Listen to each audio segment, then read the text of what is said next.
Breaking news mga kabayan, isang matinding cyber attack ang naranasan ng bansang Iran na talaga namang nakaapekto sa operasyon ng mga nuclear facility at maging ng iba't ibang mga sangay ng gobyerno sa loob ng bansang ito. Ito na nga ba ang simula ng paghiganti ng Israel? Iranian government nagbanta sa Saudi Arabia na idadamay ito sa pag-atake kung pipiliin daw nitong tumulong sa Israel. Estados Unidos may matinding parusa naman sa bansang Iran dahil sa ginawa nitong ballistic missile attack. Samantala, China tumutulong nga ba sa Iran para protektahan si Ali Khamenei dahil sa posibilidad ng Iranian Supreme Leader na nga ang susunod na itutumba ng puwersa ng Israel. Ako po si Roy Zen, welcome sa Kian Thoughts. Kung hilig mo ang mga ganitong videos, mag-like at mag-subscribe para lagi kang updated sa mga susunod na upload.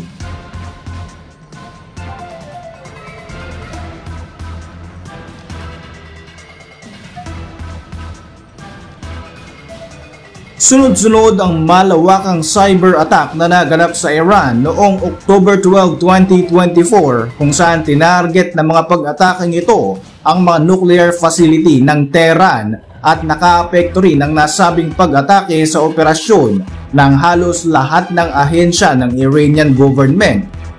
Agad na tinitingnan ang insidenteng ito bilang isang Israeli retaliation dahil sa naganap nga ng missile attack ng Iran sa Israel noong October 1 na mas nagpalala pa sa tensyon ng mga bansang ito. Gayunpaman, wala pang mga konkretong ebidensya na magpapatunay na ang Israel nga ang nasa likod ng malawakang cyber attack sa Iran.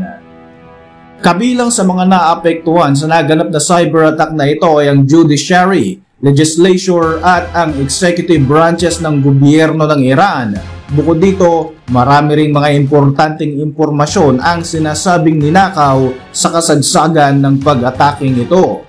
Matatandaan na kamakailan lamang ay nagbanta si Israeli Defense Minister Yoav Gallant hinggil sa paghihiganting gagawin daw ng Israel laban sa Iran at binigyang din ito na magiging lethal, precise and surprising ang pag-ataking ito. Ayon sa dating kalihim ng Iran Supreme Council of Cybersecurity, bukod nga sa mga nuclear plant, inatake rin ng nasabing cyber attack ang mga critical network ng Iran kabilang na nga mga fuel distribution network, municipal services at maging ang kanilang mga transportation at mga pantalan. Mayroon ding mga report kung saan nadamay din sa nasabing cyber attack ang communication system, financial network at military communication line na sa tinding araw ng naging impact ay kinailangan itong i-shutdown ng Iran para na rin sa kanilang national security. Samantala, nasa bingit naman ng alanganin ang hindi na nga magandang relasyon ng Iran at Saudi Arabia. Ayon sa report ng Reuters, isang Iranian source ang nagbulgar na binantaan daw ni Iranian Foreign Affairs Minister Abbas Araghchi ang Saudi officials na idadamay ang bansang ito sa kaguluhan kung papayag daw ang Riyadh na gagamitin ng Israel ang kanilang airspace sa mga isasagawang airstrike laban sa Islamic Republic. Dagdag pa rito, hindi raw magdadalawang isip na gamitin ng Tehran ang mga militanteng grupo sa Iraq o maging ang rebelding Houthi upang atakihin ng Saudi Arabia kung kinakailangan. Ipinagmamalaki ng Iranian government ang kanilang kakayahan na targetin ang mga Gulf states at maging ang mga kalyado ng US sa Middle East sakaling makikipagtulungan nga ang mga ito sa bansang Israel.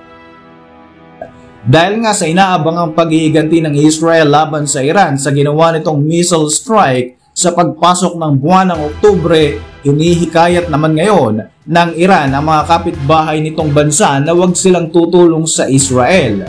Maraming mga Arab nations kagaya ng Jordan, Bahrain, United Arab Emirates at Saudi Arabia ang may mga American bases at mga oil facilities na napaka-importante lalo na pagdating sa ekonomiya ng ating mundo. Ayon sa Iran, handa raw silang targetin ang mga oil facilities ng mga bansang tutulong sa Israel Gayunpaman, naniniwala ang maraming eksperto na imposible namang makikialam ang mga Arab countries na ito, lalong-lalo na kung ang kanilang mga hakbangin ay magpapalala sa kaguluhan sa buong Middle East. Gayunpaman, ayon sa Saudi Arabia, nakahanda pa rin ang kanilang bansa sakaling madadamay sila sa kaguluhang dulot ng tensyon sa pagitan ng Iran at Israel. Kaugnay nito ay pinatawan ng parusa o ng sanction ng United States ang oil and petrochemical sector ng Iran nito lamang Biyernes, October 11 bilang response sa isinagawa nitong missile attack kontra sa Israel. Ayon sa statement ng US Treasury Department, tinarget ng sanctions na ito ang mga binansagan ng Iran bilang shadow fleet o ghost fleet. Sila mga kumpanya o mga barko na involved sa illegal na pagbebenta ng mga Iranian oil sa kabila ng mga existing na mga sanctions na una nang naipataw sa Tehran. Dagdag pa ng ahensya, ginagawa ng Amerika ang mga aksyon na ito upang putulin ang kakayahan ng Iran na pondohan at ipagpatuloy ang mga mapaminsalang aktibidad na nakakaapekto na nga sa katahimikan ng gitnang silangan. Kabilang sa mga nasabing aktibidad ang patuloy na development ng nuclear program ng Iran, walang habas na pagpapakawala ng mga ballistic missiles at maging ang mga unmanned aerial vehicle na target ang mga bansang kalaban nito.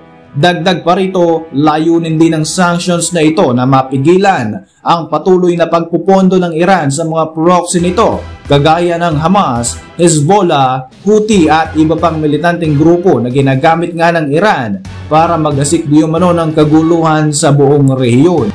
Sa kabila nito ay tuloy-tuloy pa rin ang paghikayat ni US President Joe Biden sa Israel na humanap daw ito ng alternatibong paraan sa plano nitong pag-atake partikular na sa mga oil field ng bansang Iran. Sinigundahan naman ng mga Gulf countries ang pakiusap na ito ng US sa Israel dahil nangangamba ang mga bansang ito na madadamay ang kanilang mga oil facilities sakaling pagagalawin ng Iran ang kanilang mga proxies at uutusan nitong targetin ang kanilang mga pasilidad sa kasagsagan ng kaguluhan.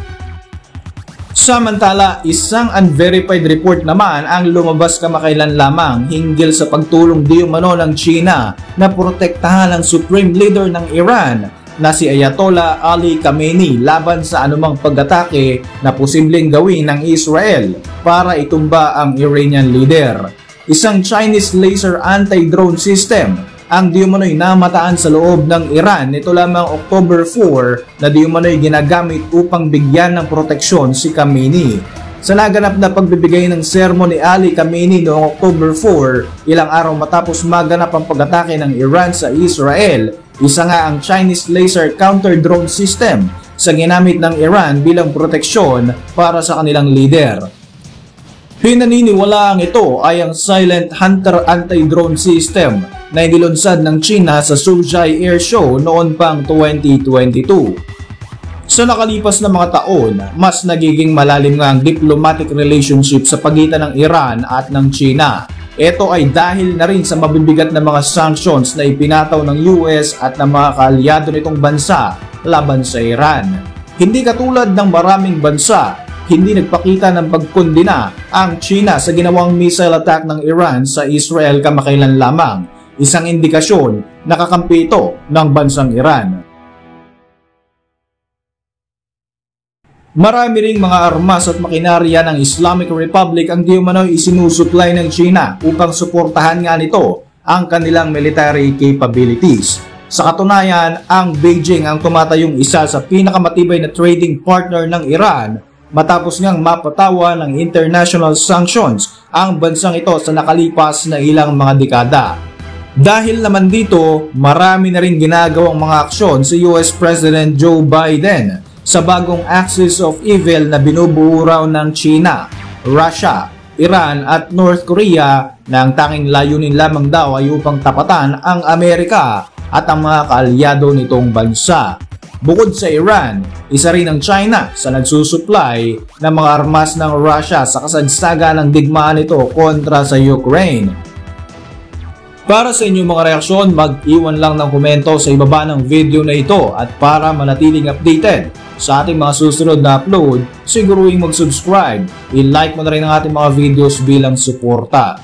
Muli, ako po si Roy Z. Maraming salamat sa patuloy na pagsubaybay sa ating channel.